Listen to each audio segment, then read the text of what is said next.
Hello বন্ধুরা, আমার AZ ব্লগসে সকলকে অনেক অনেক স্বাগত।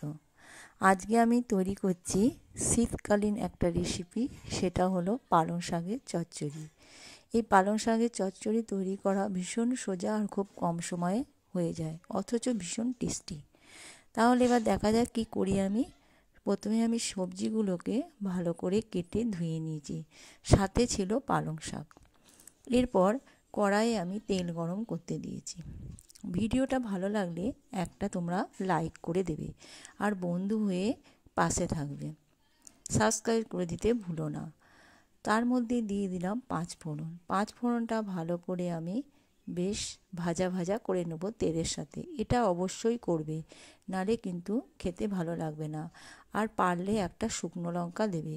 আমি দুটো দিয়েছিলাম, তোমরা ঝাল মতো তোমাদের সুবিধা মতো দেবে। বেশ লাল লাল হয়ে গেছে, ভাজা ভাজা হয়ে গেছে। এরপর আমি সমস্ত সবজিগুলো দিয়ে ভালো করে নেড়ে নিয়ে নুন হলুদ দিয়ে ভালো করে আমি এবার নামিয়ে নেব। আমার রেসিপি সম্পূর্ণ তৈরি।